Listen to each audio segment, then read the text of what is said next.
Tuesday night Kreuger show. Look who's in the house. The great Raj Melwani from RSF 49ers. We got a lot to get to. Venezuela wins the WBC. We pushed back by a half hour because I wanted to see the end of it. And did I watch the U.S. win? No. I watched the U.S. gag.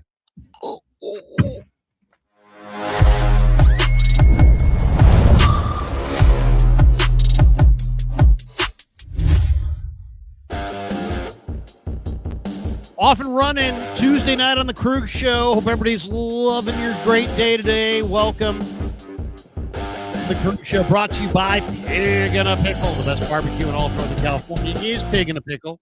Check them out. They're in Emeryville. They're in Corte Madera. They're open 7 days a week from 11 a.m. till 8 p.m. or until they run out. And they do run out. So get there early, get some brisket chili. Tell them the Kreuger sent you. They've got a third location opening in Petaluma. Also, thanks to our good friends at Habas Law. And Habas Law is doing something very, very cool. Habas Law is covering pet adoption fees at San Jose Animal Care Center on Saturday, March the 28th, all day long. That's right. They're covering adoption fees for every dog, every cat, every bunny, every squirrel, every whatever. Every hamster, every iguana. Every possible animal that you're going to adopt, they are going to pay the adoption fees.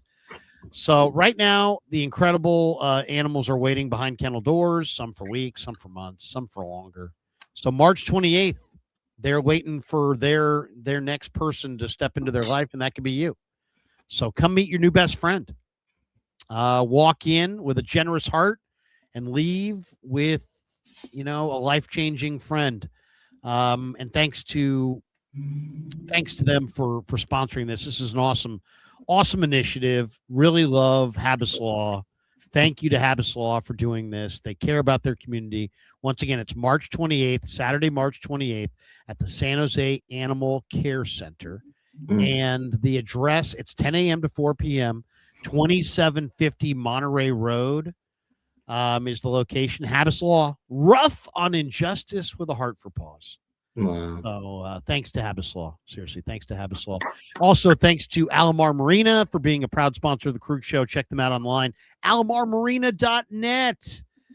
You can float on the Sacramento River and dine, have breakfast or lunch. 5999 Garden Highway. Voted best specialty cocktails in Sacramento. They're open Wednesday through Sunday, Wednesday through Saturday, 11 to 7, Sunday, 9 to 4.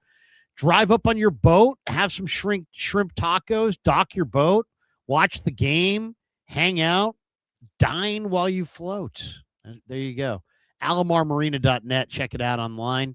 Also, thanks to Novato Chevrolet. Go see my man, David Corral. He's the man to go see. He will get you a steal of a deal. Novato Chevrolet. Outstanding dealership. Gus is the owner. They've been there for decades. High-quality dealership. Top-flight service, top to bottom. They'll buy your used car even if you don't buy a car from them. Wow. Hey, seriously, they're real deal. Mention David Corral. He's the man to go see. He'll get you a steal of a deal. Once again, tell him that Kreuger sent you. All right. We are off and running on a Tuesday night. The latest is that Spencer Burford's a Raider. What do you think of that? I don't have the terms in front of me, but he has signed with the Raiders. Yeah. And he went there earlier today. The Niners never really showed any real interest in signing him. I don't know if they didn't like him, if it was just because of the mistake that he made in the Super Bowl, or if they just felt like his price tag wasn't right. But they didn't show a lot of interest in re-signing him. And he went to the Raiders to visit today, and he stayed. Yeah. He signed a deal.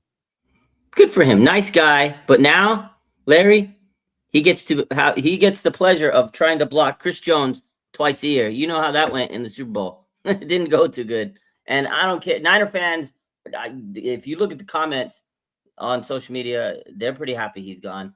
They don't like him. He started a bevy of games for the Niners. I feel like his rookie season, he showed some promise, but he just never developed into what we thought he could be. I wish him all the best. It was a one-year deal. Good luck to him. And, I'm glad he got a fresh start or second chance somewhere.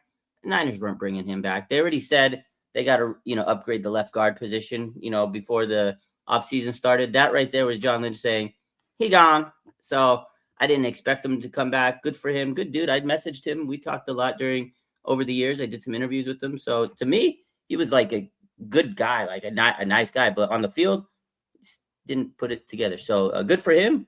And I hope he can turn his career around and wish him all the best. But now, Chris Jones and him, twice a year. Good luck. Well, and I guess, I mean, here's the question. The Niners need a left guard. Now, they may need a tackle eventually. Mm-hmm. But this year, they've got Colton McKivitz, and it sounds like they're going to have Trent Williams. We don't know for sure. That's still kind of up in the air. But assuming Trent is back and McKivitz is back, would left guard might be the only spot in their lineup where they're looking for a starter. Now with Burford or Raider, they need a starter. Mm-hmm. So would you go left guard in round one? Would you go with a future tackle that you play at guard in round one?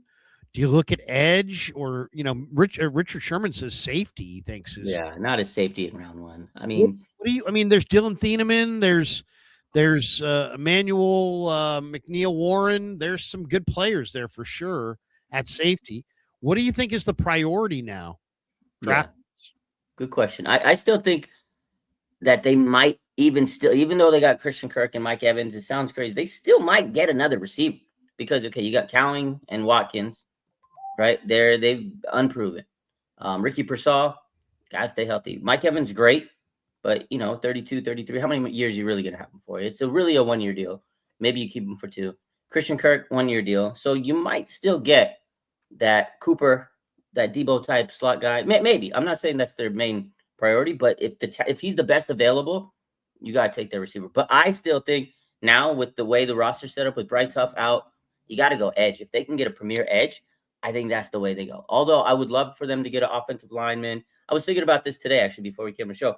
The Niners do not care about the offensive line like you care about the offensive line, like I care about the line, like the chat cares about the offensive line. They don't care about it like us. We want to get an offensive lineman. We want them to get the heir apparent to Trent Williams. But is there a guy at 27 that's going to be the heir apparent that good? I feel like when Trent Williams is gone, they're going to go get a blockbuster guy. They'll go get like a Tristan Wirfs type guy. I have a feeling they'll do it. They got rid of Joe Staley. You mean a veteran? You mean a veteran player? Yeah, Joe Staley retired. They got Trent Williams. I think eventually, when the time comes, they'll honor the left tackle position. They'll figure it out. I really do now. I started to think about. I was like, you know what? They're going to go get someone when they need to. When the time comes, the time's not now. They'll figure out this Trent Williams situation. I do agree. Guard is probably a major need. They're not going to take a guard in the first round. That's just not the 49ers MO. Now, I think they'll get a good, solid guard in the draft, but I just don't think they're going to take him at the first round. That's just not the way the Niners operate. It's either going to be an edge or the best available skill position. That's the way I see it coming out. I love the Penn State kid, Venga Ione. He's really good. 6'4", 320. I love Emmanuel Pregnon. I love Jennings Dunker as a left guard. I like Dunker. I love Keelan Rutledge, and I think Rutledge would be the guy that I would probably go for. I don't know. I'll say this. I look at where they're at in the first round, and I was looking at a mock draft today, and I think the Niners are going to get really lucky in that they're going to sit there at 27. And you got the Cardinals at the top of the first. You got the Rams who potentially, and there's these teams that want Ty Simpson. The mocks that I'm seeing have Ty Simpson on the board in around 25, 26, 27. So, you know what? If I were the 49ers, I think I might, allow somebody to trade up for Ty Simpson and see if I could get that third round pick back that I just traded for Osa. Okay. And trade down from the first into the second round, have 2 2s and maybe get a 3 for doing it, and then start filling your holes in round 2. Get a receiver. I think there's a lot of round 2 receivers. There's give an example. If this were the scenario, if I could do what I wanted, I would trade back from 27 most likely into the top of the round 2. Okay. And then I would probably go with one of the offensive linemen, either a tackle that I really liked or, Jennings Dunker, Keelan Rutledge, Emmanuel Pregnon, guards, plug and play guards. I think I would use one of the picks, as you said, maybe on a wide receiver. Carnell Tate, Mekhi Lemon, Jordan Tyson, Denzel Boston, Omar Cooper. Those guys are going to be gone. But when you get into that second round, Kevin Concepcion, Zachariah Branch, Chris Bell. There's reason for us to believe that the Niners like Chris Bell, Jeremy Bernard, Chris Brazel, Ted Hurst, Malachi Fields. They're all in that second, third round range. And then I would try to use the third pick on, so like, give me one offensive lineman, maybe a guard, give me one receiver, and give me one edge rusher. Maybe in the second round, I'm getting Gabe Yakis from Illinois or Zion Young, Malachi Lawrence, R. Mason Thomas, something like that. One of those guys. If they could wind up with an edge rusher, an offensive lineman, and a receiver in their top 3 picks, that might be the way to go. I will say this, though, more so than being tied to any individual position, I think, like, overarching above all of it, the Niners need greatness. They don't need anything. They need great. Like, I would take a great anything over, a good guard, a good receiver. If you have a great corner or a great safety or a great tight end or a great running back, if you have a great player over a player at a need at a position that you're looking for, I think the Niners need to go for the greatest players that they can find. Yeah. Not just well, we needed a left guard, and this guy played left guard at University of whatever, and he was the highest rated guy we had on our board, so we're going with him. It's like, no. they need to get the best players available. I think they need a Pro Bowler. They need an All Pro. They need. I mean, I was looking at this. Somebody asked me in a online one of the comments in one of the videos I did. Someone said, "Who are the best 5 players that the 49ers have drafted in the last 5 drafts?" Oh, God. And that's a good question. So I went and looked it up. And this is what I have. Brock Purdy, Upton Stout, Demo Lenore, Talanoa Hufanga, who's no longer with us. And then that last one really could have gone any direction. You could have gone McKell, you could have gone CJ West, you could have gone Dom Pooney, you could go, anybody you like. I went with CJ West because I think CJ West, when it's all said and done, is going to be really good. So I got CJ West, Hufanga, Lenore, Stout, and Purdy. Those guys have combined for no Pro Bowls, right? Or did Hufanga make one this year? No, didn't Hufanga make one? Did Lenore make it? Lenore's not been a Pro Bowler, but I think Hufanga wasn't he All Pro?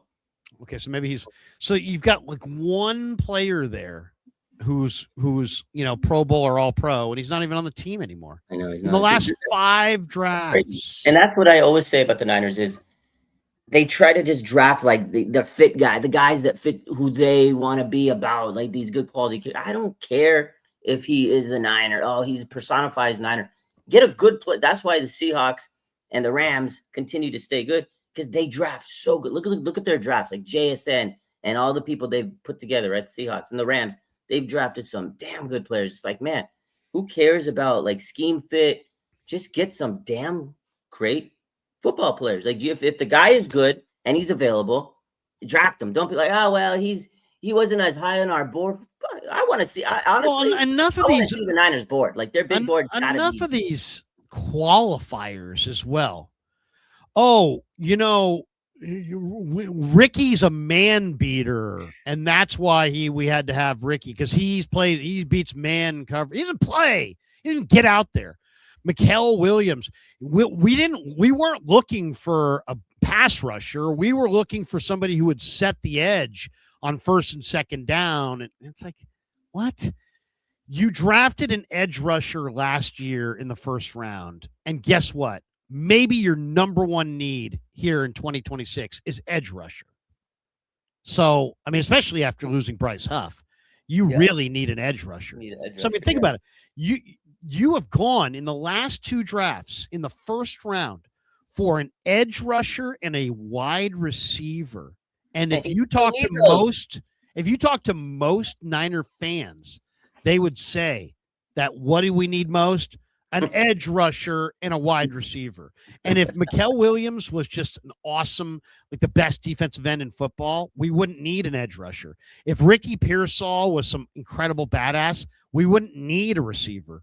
But the fact is, this is the experience of following the Niners in the John Lynch era. They draft players at positions, and then when they miss on those players, they just double down and keep drafting players at those positions. They got to do it again. They drafted Solomon Thomas. It didn't work. Now here comes Javon Kinlaw. It didn't work. So now here comes Drake Jackson. It didn't work. So now here comes Mikael Williams. You know, it's like we drafted a bunch of receivers. None of them can play. So now here comes Pearsall. And it's like. Although I will say this, I think Mikael Williams, he looked good. Like he's really good at edge, sitting the edge, run stuff. And I don't know how he's going to be coming back from the injury. That was a massive injury.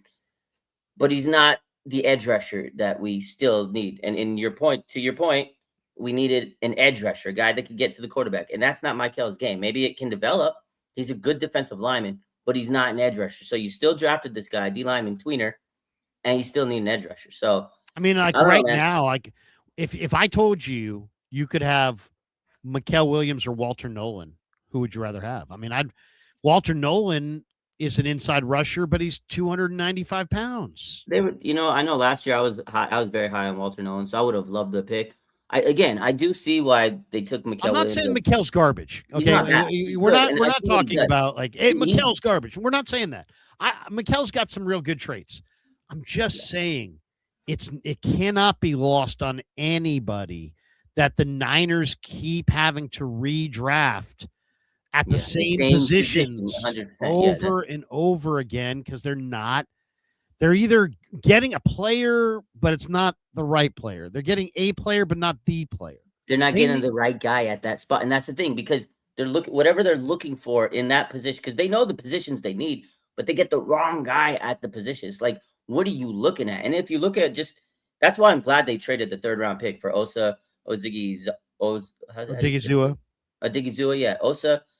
I'm so glad they got rid of that 3rd round pick because they historically, other than Fred Warner, their 3rd round picks have been so bad. Have you looked through? They don't see it. They don't see the 3rd round. Yes, I get it. I'm with you. They picked a dozen donkeys in the 3rd round. I mean, you can't F up the 3rd round more than the Niners have F'd it up. It's bad. I mean, it's bad. It's bad. It's like I looked at Kello Witherspoon and Jalen Hurd. Oh my God! It's just donkeys. Cam Latu.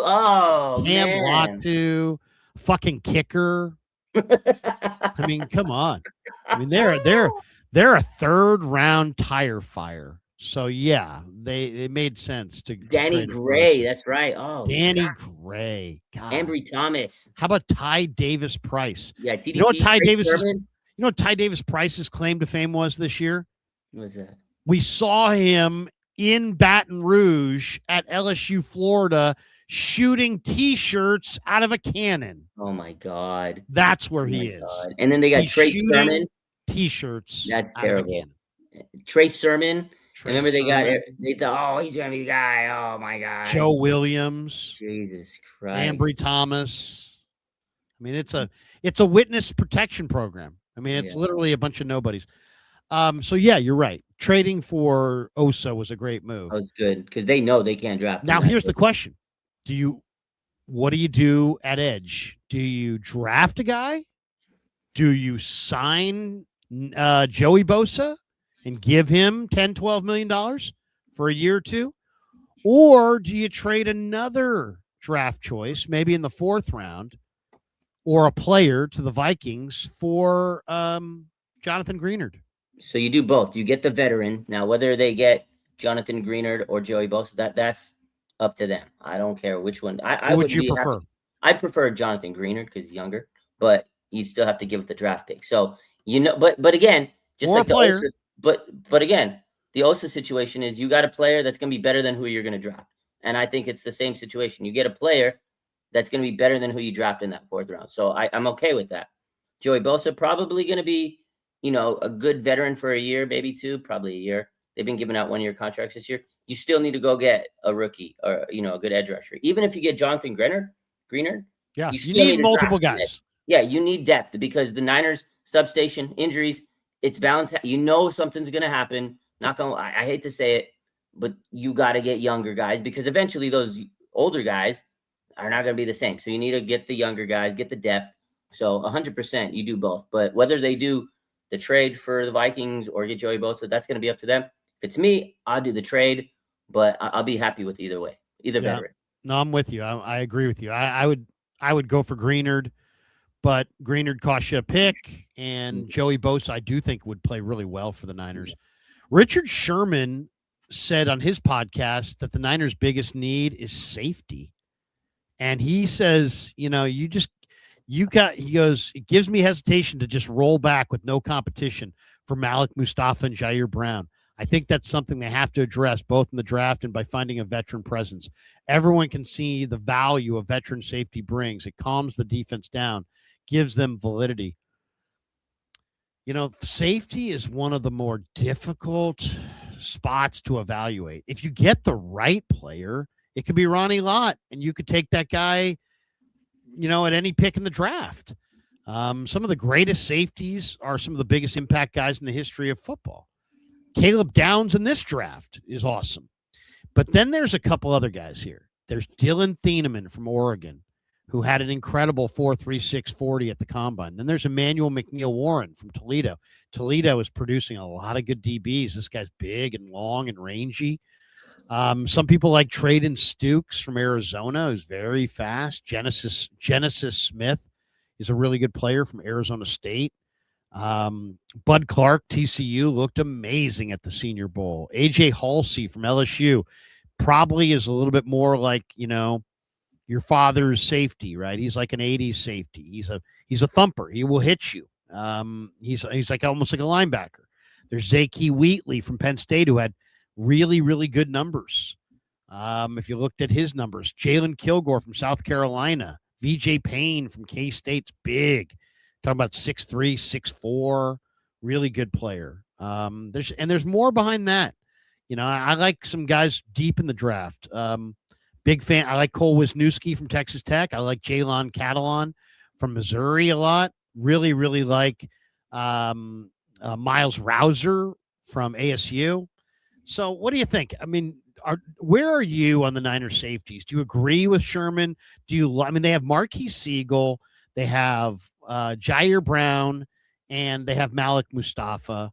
I like all three of these guys, to be honest. I don't know if there's a superstar in the bunch, but and if you could find a star, heck, go find one. What do you think? Do you see a star safety in this draft? Do you see a veteran or a trade candidate that they could get to impact safety? Or are you cool with what they got? Yeah, no, I mean, I don't think safety is the biggest need, like Sherman said. I saw that, the other day, but I do think they need to upgrade at safety. I've just never been a Jair Brown guy. I thought he was going to be something when they drafted him, but unfortunately, 3rd round pick, he didn't pan out. I like Malik Mustafa. Last year, I'll give him a little bit of a pass. He didn't have his best season, but he was coming off a major injury, so I feel like he's still somebody that could develop into something. Siegel, up and down. He was a rookie. I like his potential, but yeah, I would love Thieneman if they can get him. If they can get like a really good safety, there's just not a lot out there. I wish they would have been able to get Minkah Fitzpatrick, but that, passed them by. Definitely, I think they need to upgrade. But also looking at this team last year, the safeties were definitely bad. They couldn't stop the run. They couldn't, defend the pass. But a lot of it in just the secondary in general last year, I feel was limited because of the pass rush or the lack of pass rush in the defensive line. If they can help strengthen that defensive line, I think the safety play will be better this year. But I do agree with Richard Sherman that they do need to upgrade the safeties because I don't have a lot of faith in what they have right now. They're very young players, Siegel, Mustafa. and Jair Brown. I think most fans want to see Jair Brown out of there, but I still have some faith in Marquis Siegel and Malik Mustafa. They've had some moments. They're young. I still believe in them, but bring in a veteran to help strengthen that room. Definitely 100%. Yeah, it's hard to say. Like, who are the? I was looking at a list of the best free agents. DJ Wanham just signed, and Wyatt Teller just signed. But the list includes Debo, Hassan Reddick, Juwan Jennings, Taylor Decker, Jadeveon Clowney, Jermaine Pratt, Marshawn Lattimore, Stephon Diggs. Is there a free agent that you think they ought to still go after? I mean, none of those guys. That's for sure. None of those guys.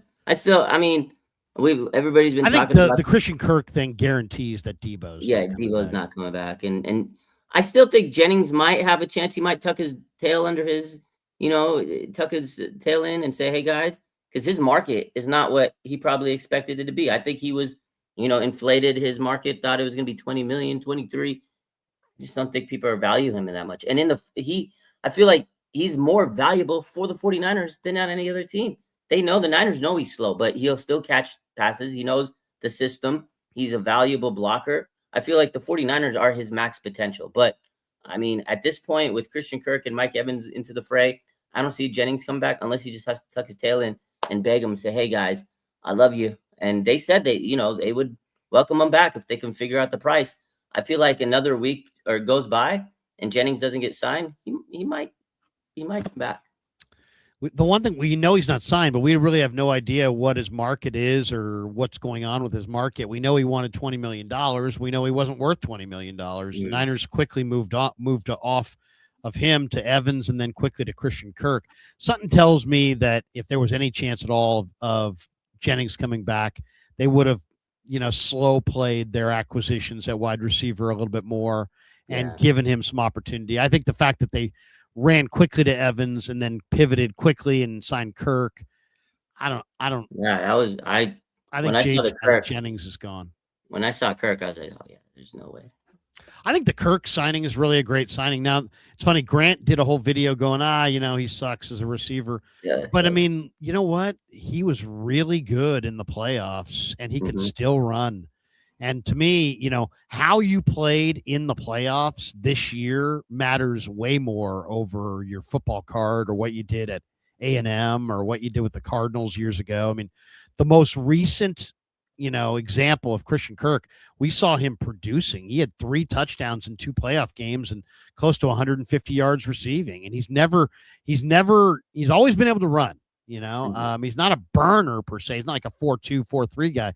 But he's a mid 4.5 guy who can get deep. The other thing he can do is he can return kicks and he can return punts. Yeah. So I think I always liked him. He was a revelation at A&M. He was awesome at A&M. He came in as a freshman and immediately was great. Then he kind of had high press clippings and everybody thought he was going to be, God's gift. And I think he might have gone pretty high in the draft. Went to Arizona, kind of floated around a little bit. Wound up with Houston last year. This will be the best offense he's been in. This will probably be the best quarterback that's ever thrown him the ball. I bet you anything Christian Kirk has a good career with the Niners. I think he's going to have a solid year with the team. I was an underrated signing. Very, it's cheaper. If you look at it, you get Mike Evans and Christian Kirk, 2 solid veterans for basically $20 million. That's what Jennings wanted. You got 2 guys for the price of 1, right? And they're both good veterans. And you needed to.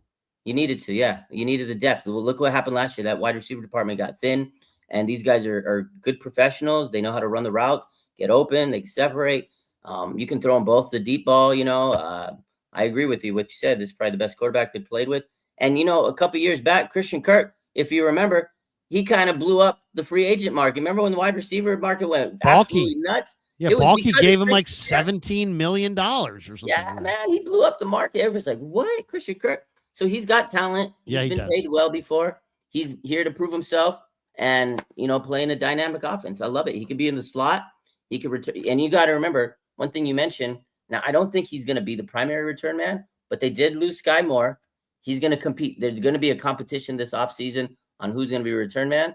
I think his name's going to be there. I'm going to make a prediction. I'm going to make a prediction right now. Here we are. We're sitting here. It's March 17th. By the way, happy Yeah. St. Patrick's Day to everybody. St. Patrick's Day.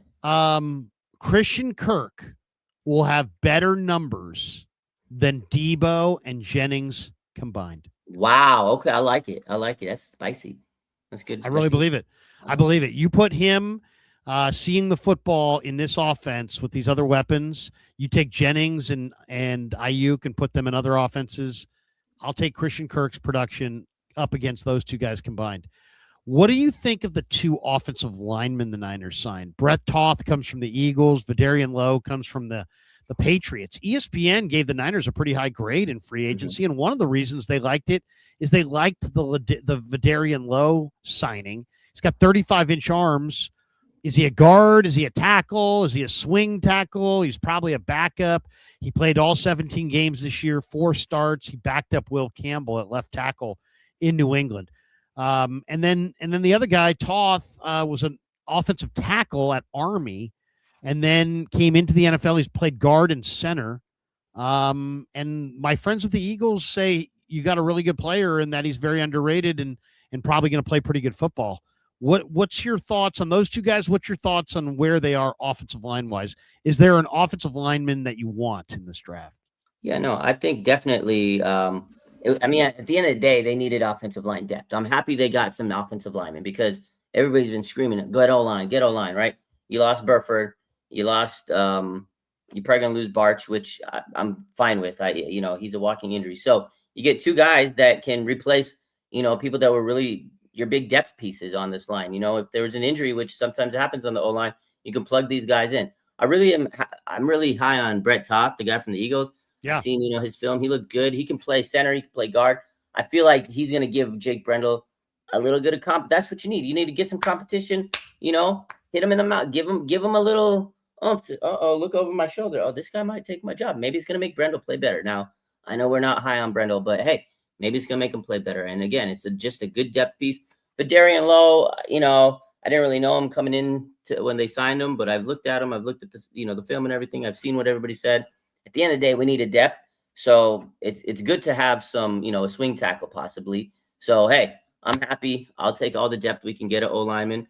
And, sometimes you go to a new team and you can really, take off on a team. So he's got some experience. And at the end of the day, I'm happy because the Niners grabbed some offensive line depth. I don't think it could be worse than what they had before, So, yeah, it is what it is.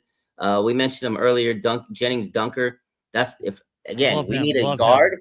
We need a guard. We need a starting guard. They really have an empty kind of space at left guard.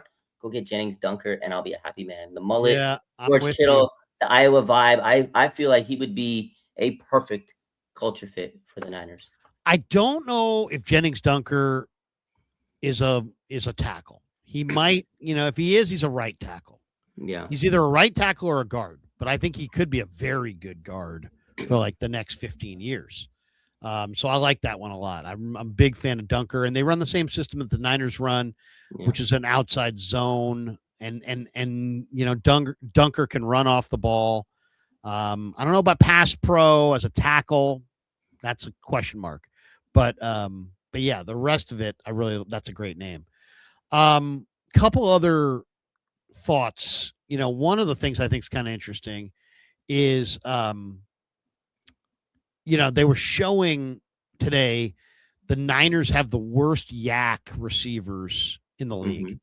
Mm-hmm. Yak over expected last year. Mike Evans was number 227 out of 238.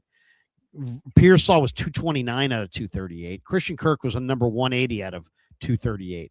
If you look at that compared to the Niner receivers in 2023, Debo was number 1 yak receiver in the NFL. Aiyuk was the 8th best yak receiver in the NFL. Yak.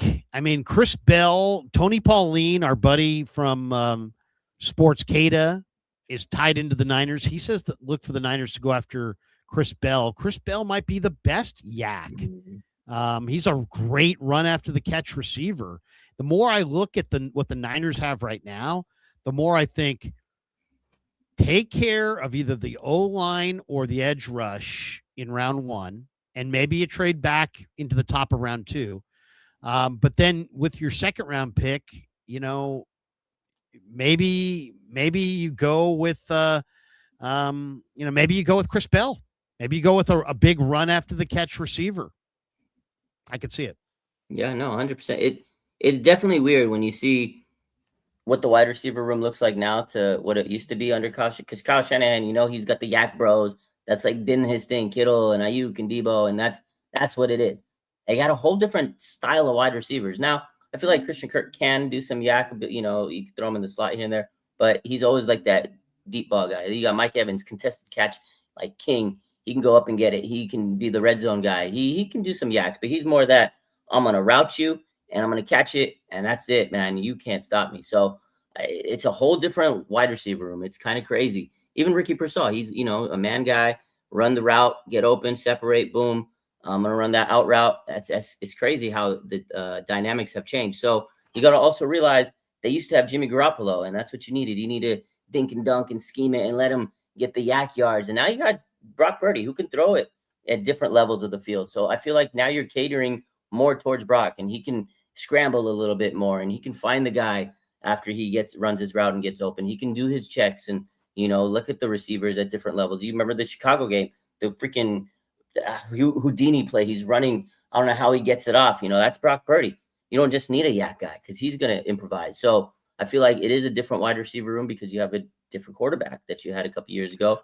But also, like I said earlier, you still can get a good receiver that has that yak ability. And that's why I think the dude from Indiana, Cooper, that's my guy, man. If you're going to get a receiver early, go give me Omar Cooper. That's your yak, man. Holy moly, that'd be nasty. I was thinking Zachariah Branch from Georgia, just what a burner he is. He's a 4-3 guy. I'll say this too. I think Christian Kirk, while he has not been a run after the catch guy, I think there's a lot of potential inside this offense for him to be much more of a run after the catch guy here than he ever was before. He had great run after the catch numbers at A&M. Yeah. This guy played last year 370 of Kirk's 500 snaps were out of the slot. So that's where he's going to play predominantly for the 49ers. And I think he's got big playability. I really do. I think there's big playability out of the slot for Christian Kirk. Tight end. This is another spot. I want to get your thoughts on tight end. We got a little bit of a breakdown today about George Kittle's kind of timeline, and yet the more I look at this, the more I think, God, I don't know if I believe any of this.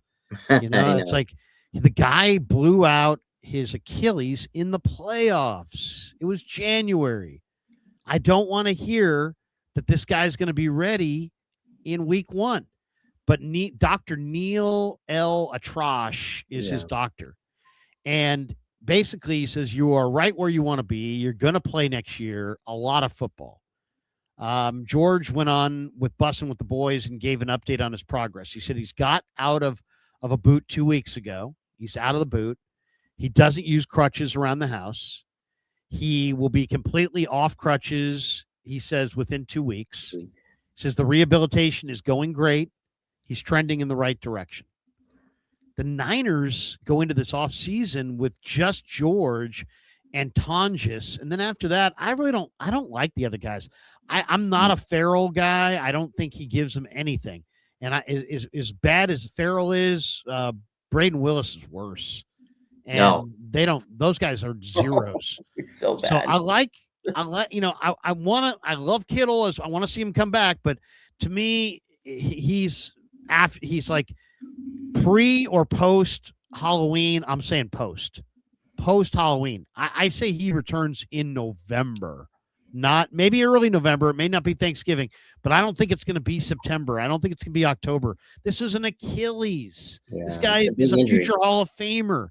You cannot just be cavalier with his rehabilitation. You have to carry it out to its, most, positive potential, result. And that means giving him a lot of rest. Where do you see tight end?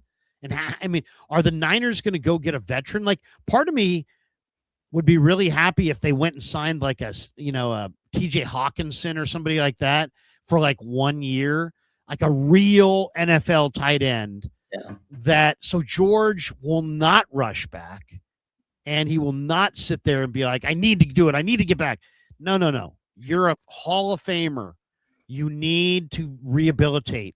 I say go get TJ Hawkinson and maybe get a tight end as an undrafted free agent. But I don't think Kenyon Sadiq is going to fall to 27. I wish. And I don't think I would waste. They only have 6 picks. I don't think I would waste a pick on tight end. I think I'd rather sign a veteran tight end from somebody that's either cut loose after the draft. I'll say, I mentioned this in a stream earlier this week. I don't want to be repetitive, but I do like the idea. Tell me what you think of this one, of 1 year, $7 or $8 million for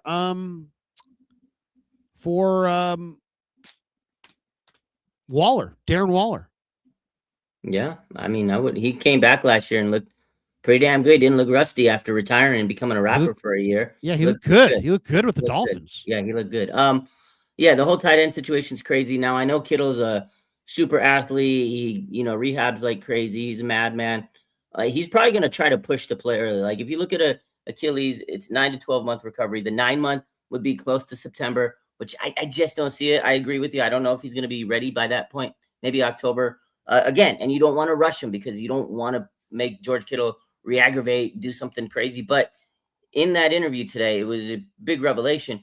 He says that he played through torn ligaments in his ankle, and that pretty much is probably what led to him tearing his Achilles. It's crazy.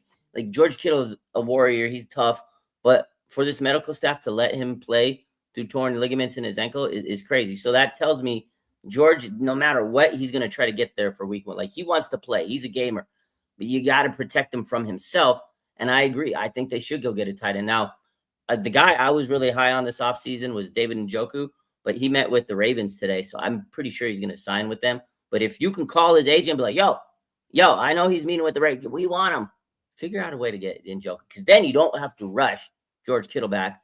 And again, the only tight end I'm drafting, if he's available and you can do it, go get Kenyon Sadiq. I mean, I know he's not going to be available at 27. Pretty special, but at some point, George Kittle's going to be gone during, and you got to replace him and get the heir apparent, just like Trent Williams. And last year, I wish they would have got Tyler Warren. Oh man, then you wouldn't have had this problem. But now you're in a position where you're like, you're in a position where you're like, you know what? If we could trade up, or if he's available if somehow he slides to 27, you take that man. He's not going to be there at 27, but they got to figure out this tight end position, because other than Jake Tonjes and George Kittle, that tight end room is dog crap. Absolutely dog crap. I mean, I like Tonjes quite a bit, but it's those other 2 guys. They're so bad. But then again, okay, yeah, if let's say Kittle's not there for the first, let's say he's not there for the first 4 weeks, everybody's going to zone in on Jake Tonjes. And is he still going to have the impact of last year? Now you got a whole year of film on him. I don't know. I like Tonjes. I think he's a very good player, and he was very, underrated, and he stepped up. I don't know if he's going to have the same impact this year. I hope he does, but I agree. And the 49ers, other than George Kittle, really have not done a good job of drafting tight ends. We mentioned him, Braden Willis, Cam Latu, et cetera, et cetera. It's like they are so bad at drafting tight ends outside of George Kittle. I kind of don't want him to take a tight end. I want him to see there's much of it, but there's not much available other than, again, Njoku was the guy. I was like, okay, you can go get him. And now it's probably not going to happen. Aiyuk. What do you think the plan is with Aiyuk? What's going on with Aiyuk? Why are they not just cutting Aiyuk and letting him go where he wants to go? Do they really believe? Is it possible that they're going to get a draft choice from somebody out of Aiyuk? And the more I look at this thing, the more I think that the idea of flipping him to the Commanders, either straight up or with some kind of a draft choice included one way or another for Luke McCaffrey, I think that makes a lot of sense. Okay, hear me out on this for just a second. One, we know Aiyuk wants to go to the Commanders. Mm-hmm. I mean, I think we all know that, right? I mean, that's pretty obvious. He wants to be a Commander. The 49ers, it's pretty obvious, have some issue here. They either think they're going to get something, want to get something, have told they're going to get something. I will say this. If you look at what Aiyuk would get contractually, most likely, if the Niners cut him loose, he probably has a vested interest in seeing the Niners trade him. It would be in Brandon Aiyuk's best interest to travel to his next team with his contract, not without. And so the 49ers, if they traded him, there's cap hit and this and that. There's penalties, dead cap, all that. There's dead cap either way, but it's different if you trade him as opposed to if you release him. Yeah. But I'm looking over at the Commanders, okay, and I'm looking at their team. This is what they have at wide receiver right now. Terry McLaurin, okay, they had him, but they added Treylon Burks, and the other day they signed Van Jefferson. Oh, and the other day they signed De'Ami Brown. And they drafted Jalen Lane out of Vautech, and he runs really fast, like in the 4.3s. So, and they have Luke McCaffrey right now, and they're talking about picking up Brandon Aiyuk, which would be 7 receivers. And they have 3 other guys, including former San Jose State star Nick Nash, on their offseason roster right now. They got 9 receivers under contract.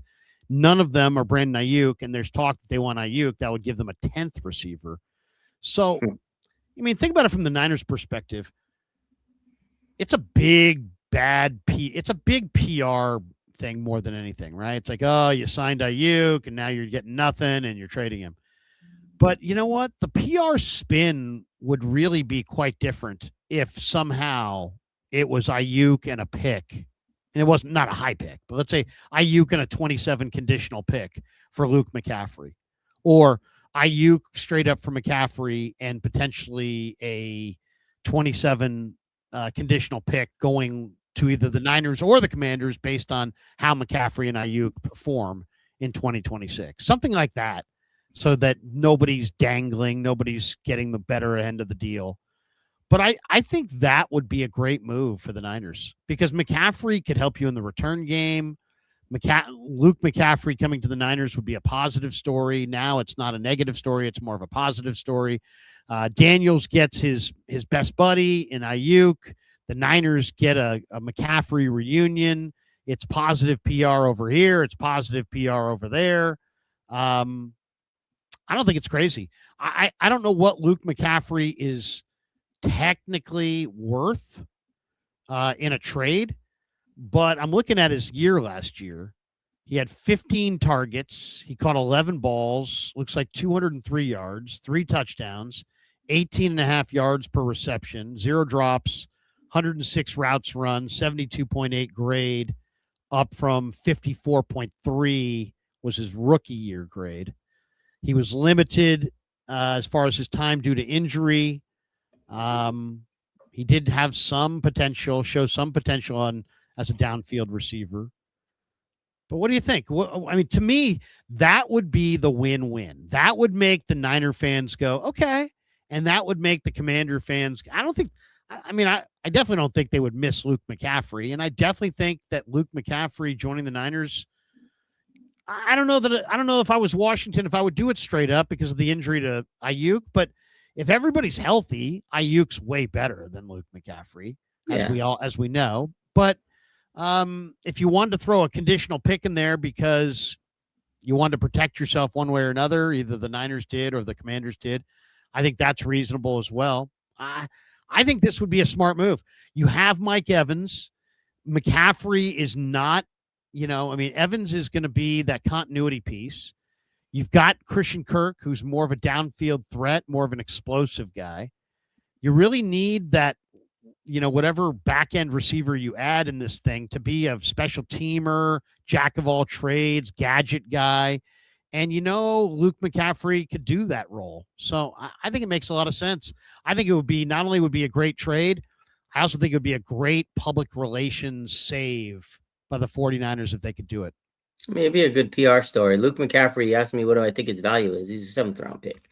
I mean, that's maybe the max. Was he a 7th-round pick? Is that what you're saying? No, that's the value I think you get out okay. of him. Luke McCaffrey, I think he was undrafted at the end of it. Or maybe he was. I think he was a 4th drafted, round. Was he? I think he might have been a 4th-round pick. Someone in the chat will look. I can't remember. But we'll look it up. At the end of the day, I'm not going to, oh my God, we got Luke McCaffrey. But it would be a fun story because now you got the McCaffrey brothers. And if they potentially get the Bosa brothers, I mean, the story Third round pick, actually a third round pick. Oh wow, okay, that's crazy to me. Yeah, but he's probably they reached, but he's probably not worth a third round pick. He got drafted because his brother's name, the McCaffrey name, and his father's name. But at the end of the day, it's a great story. But I think the reason why they're holding on to Brandon Aiyuk is a couple things. I mean, hey, he made us wait. So at this point, the Niners owe it to themselves to see if, we can squeeze something out of you. We're going to do it. You're going to wait. You're going to wait. We're going to have you held hostage. We're going to lock you up, throw out the key. We're going to wait. If we can't get anything, we'll release you with the June 1st designation. But we don't owe it. The Niners don't owe releasing. No, I agree with you. The Niners absolutely do not owe him a thing. Yeah. But hey, I agree. McCaffrey, 3 touchdowns. That's 3 more than Ricky Pearsall got last year. So that's a good right. Thing. But I think if you get Luke McCaffrey, that's a guy that can compete to be a return man. Nothing more. I don't think he does anything in the passing game, but he could be a return man. And the great story of, oh my God, Christian McCaffrey and Luke McCaffrey on the same team. Oh my God. Like that is. Well, it would be a good story. Yeah, for sure. It would be a good story. Am I going to go crazy if we get him and say, oh my God, he's going to be Pro Bowler? No, but it'd be a fun story. No, but I'm not really, I'm just looking for, can he make your team? Could he make your team? And I think he could probably make the team. I think he could make the 53-man roster. And I think it would be a good vibe. Dick Sherman weighed in on Christian Kirk. Let's hear this. I want to hear what Sherm has to say about Kirk. Let me get to it. Hold on. Everybody should tell you. Christian McCaffrey and Luke McCaffrey would definitely be cool. He'd get him on the Cabo crew, you know? Yeah, that's what they need. No, but I mean, I think Luke McCaffrey can play. And I obviously Aiyuk's better, but Luke McCaffrey absolutely can play. I mean, there's no doubt about that. Let me see here. Make sure I've got the right sound where it's supposed to be. Yes. Okay, here it is. The San Francisco 49ers also picked up Christian Kirk, receiver, formerly of the Houston Texans, who had a really, really good playoff run last year. Houston got decimated with injuries, and he made a really good impact and helped them stay in these games and beat the Pittsburgh Steelers in that playoff game. It's a solid move. He's a veteran receiver, and I don't think you can have enough vet receivers. He's a guy who can take the top off the defense, and that's what he's done historically. He's a little older than he used to be, but I think he complements this offense well. I think he'll fit soundly with what Kyle Shanahan likes to do in this offense, and obviously there's a lot of respect coming from Brock Purdy. I like the move. It's an affordable piece, and I think they'll get as much bang for their buck as possible with this, along with Mike Evans and Ricky Pearsall being more healthy and staying in his role. These are all good moves for the San Francisco 49ers and the health of this team and the future of this team in a very difficult division that they're going to have to compete in each and every week. Well, we learned something new there. Christian Kirk is getting older. He is getting older. Yeah. While you and I, we, of course, are getting younger. No, we're getting older, Larry. I'm getting older. You're getting older? Are you Benjamin Button? Yeah, no, I try to go to the gym. I was at the gym today. The people at the gym said you're getting younger. No, you're getting older. All right, let's hit our supers. One more mention of our sponsors and we'll bolt for the door. Thanks to Pig and a Pickle for being the title sponsor of the Kreuger Show. Check them out. They're in Emeryville. They're in Corte Madera. They're open 7 days a week from 11 a.m. till 8 p.m. or until they run out, and they do run out. So get there early, get some brisket chili. Tell them that Krug sent you. Also, thanks to our good friends at Habas Law. And once again, Habas Law is doing a very cool thing on March 28th at the San Jose Animal Care Center. They are paying for every single pet adoption. They're paying all the adoption fees, every dog, every cat, every bunny, everything. So that's going to be very, very cool. 10 a.m. to 4 p.m., 2750 Monterey Road. Habas Law, rough on injustice with a heart for paws. Also, thanks to Alomar Marina. Check them out, 5999 Garden Highway. Thanks to Novato Chevrolet. I will only buy a Chevrolet from Novato Chevrolet. And also thanks to our good friends at Sharp Corner Sports Cards and Collectibles. My good friend Anthony Catania is at 205 Cypress Avenue in Pacific Grove, California, on the Monterey Peninsula. Give him a call. He's at 831-521-5264. All right, let's hit our supers and we'll bolt. And we got this one from Sunday Living. You know what would be gangster? I got to use that word more. I got to use gangster more. No, Sunday Living. What would be gangster? Trade for Joey Bosa and then trade BA for McCaffrey. Have savage as fuck duos of brothers. Yeah, there you go. I told you the fans would eat it up. They'd go like Niner fans. How many brother tandems are there in the league? There's Quinnen and Quincy Williams. Okay. There's Luke and Christian McCaffrey. Yeah. There's Joey and Nick Bosa. Okay. Once upon a time, there was Rondé and TK Barber. There's the dude that used to be on the guy that has one arm. What's his name? Arm? Didn't his brother? Didn't he have a brother in Yeah. He used to play on Seattle. Yeah, what was his name? Damn, I forget. Yeah, he was a one-armed guy. Yeah, legit. Didn't work out. There was Michael Sam and Christian Sam. Yeah. Do you remember that? Yeah. Michael Sam had a brother. Yeah, there you go. There's probably a bunch more that we're not thinking of. I bet the crazy thing is, like, if the Niners were to do, like, Niner fans go if they would have got, like, obviously Terrell Owens' son, they ate that up. If they would have got Jerry Rice's son, Terrell Owens' son, who didn't do anything. Jerry Rice's kid has done nothing. No, none of those guys do anything. But Terrell Owens' son was not good. The fact that all these kids, if they would have had the legacy kids on this team, it doesn't matter. Niner fans, they'd go crazy. Shaq Griffin, that's the guy. Shaq Griffin and it was Shaq Griffin and Shaquem. Yeah. Griffin, you got the Diggs brothers, Stephon and Trayvon. The Watt brothers. Who? Who's the last one you said? So the Watt brothers, JJ, TJ. How do we miss that? Yeah. JJ, TJ, and also isn't there a fullback? Might be Travis and Jason Kelsey. JJ, but they're no longer there. Derek Watt. You're right. Derek Watt.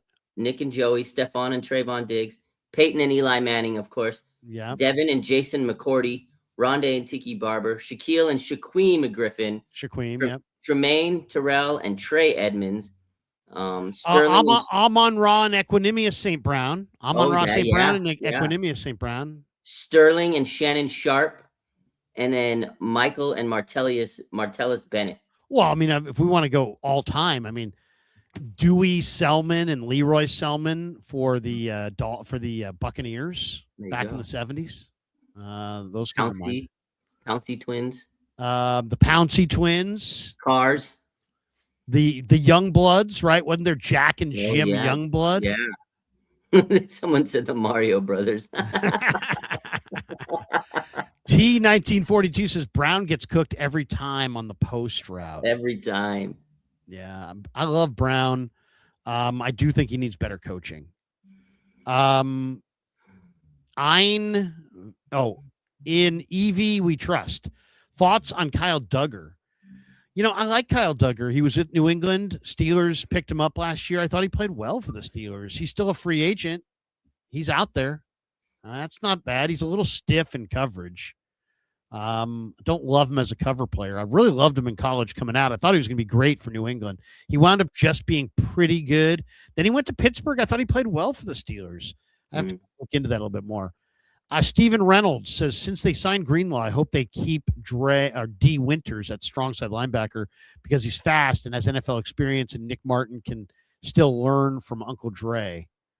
Yeah, I mean, they got great depth now at linebacker. I mean, I still think they need a linebacker, but a young fast linebackers they need. They got 400. Yeah, I mean, here's the thing though. Greenlaw's probably going to get hurt. Warner's probably going to get hurt. You got a lot of older guys. Come on, don't tell me Warner's going to get hurt. You got older guys. Yeah, anytime you have older guys, you got to have depth. And not only that, you got Garrett. You have 6 guys, but you have Greenlaw injury prone, Warner coming off a major injury and he's older, and then you have Garrett Walla who's a special teamer, and then you have Luke Gifford who's a special teamer. So you have 2 special teams linebackers and 2 guys that are long in the tooth. And then you have Tatum Bethune and D. Winters and Nick Martin. So I don't know. If Nick Martin is a stud, then they're set. They're fine. They're good. But if Nick Martin's a bust, they may need one more linebacker. And I don't know the answer to that, really. JC says Dre was flying around against New England in the AFC Championship game. I have hope. You know what? He had a 90 grade that day. He was good. He came on late in the season.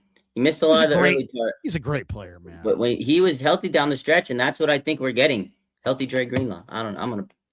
Well, hey, you know what? Even if he's healthy for a short amount of time, having a guy, and I know you and I have talked about this many times, but having a player like Dre Greenlaw, who it means everything to him, is a great example for everybody else. You got to have one guy in that room who's a badass, who it means everything to, and he's going to play with his hair on fire and he's going to run through walls. Why?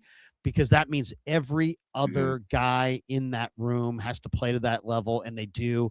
They respect this guy. I'm happy he's back. I want to see them go younger. You know that, but I know, but you got your this boy guy's back. the exception. He's the energy. He's what they feed off, the tone setter, if you will. And you know what, Larry? You get to wear your Dre Greenlaw shirt. I know, dude. And you know what? I actually shouted out your buddy who got me that Greenlaw shirt. Can you name that guy again and name his company? Because I'd love to give him a shout out. Unfortunately, Larry, I tell you, I don't know if you know this, but he passed away last year. He doesn't have the business is no longer. So so you have a very rare shirt. Wow. So let's tell that story. Basically, Raj wore the Dre Greenlaw t-shirt on the show, as he always wears something Niners on the show. And I was like, oh, that is fucking awesome, bro. I gotta have that. The guy who owned the company, the t-shirt company, heard me on the stream saying that, and he sent me one 2XL, and I have it. It's awesome. I mean, it's nice. He was a super nice guy. I talked to him. I helped him with his business. I know I got him a lot of sales and stuff, but his product was always good. I always wore it, and I didn't ask for any money. I just thought he was a nice guy, and I wanted him to succeed. But yeah, last year he ended up passing away. That's too bad. His wife reached out and was like, hey, so I donated to their GoFundMe. I went to the funeral. It was sad stuff. And the family's no longer selling Niner stuff, right? Yeah. JC New York 49ers says Evans, Kittle, CMC, Pearsall, Waller, red zone would be unstoppable. Yeah. I mean, Waller at $7 million for 1 year. Yeah, I'm down with that, man. Yeah, that would be very exciting. I think he could be really good. Yeah. As opposed to trying to find somebody in the draft and then coaching him up, and you know how complicated the Niner offense is, and what if the guy doesn't learn? By the time he learns, Kittle's coming back. You know what I mean? It's important. If you had Waller, you might be able to hit the ground running. He could have a huge September and be, you got to win games early. And Waller, I think, would be a phenomenal get. We got this one from Just XN111, Emmanuel McNeil Warren, Toledo. Yeah, I love him. He's going to be there. Now, he's not the athlete that Nicky Manwari is, but he's big and rangy and very talented. Eric Kendricks or Winters? I say Eric Kendricks, trade Winters. Eric Kendricks is a free agent, right? Yeah. He's out there. They're not bringing him back. If they already got Dre Greenlaw, they're not bringing back. Although, I like this. I like Mabo. I like Kendricks. I like what he's saying. Trade winners. They got it. We just said they got a bevy of linebackers. They got so many linebackers. What do you do? Maybe you trade one of them, and then you can bring back Kendricks. Winters would be the guy that would fetch. Yeah, because he's got some good numbers. He's fast. Trade your winners. Yeah, I mean what do you think you could get for him? 5th round pick, 4th round pick? Right, 5th round pick. Yeah, they've done it a couple years ago. Remember, a couple years ago they had like a ton of linebackers that were really good, and they traded to Denver, and they got like a 5th or 6th round pick. Oh yeah, I remember that. And the guy they traded was talented too. Yeah, Griffith, I think. Yeah, Jonas Griffith. He's pretty good. And he played well for them. Yeah, he did. Big 6'4" linebacker, showed up in camp, super athletic. I mean, that's what, more than anything, you said, what do I really want to see departure from last year to this year from the Niners in the offseason? I want to see them get down and dirty and fight it out with their scouts and their people for the undrafted best players. Go after the undrafted market like you have when you got Al Shire, when you got Green, when you got Kevin Givens, when you got Raheem Mostert. Be aggressive in the undrafted market and pick off 4 or 5 guys. And if you can do that, I think that's a major one, because that doesn't cost you a lot of money. It doesn't cost a lot to participate in that. All right, that is going to do it for us. Thanks to Pig and a Pickle. Thanks to all of our sponsors. Thanks to Raj. Raj, I'll give you the final word. What do you got cooking the rest of the week? The grind never ends. I know you just embrace the grind, but I'll give you the final word. Embrace the grind and embrace the Bosa brothers. Let's go. Let's get Joey. Bosa, Osa, Bosa. I love it. I love it. I love Thanks, everybody. Peace. Yeah, never met a man I've been scared.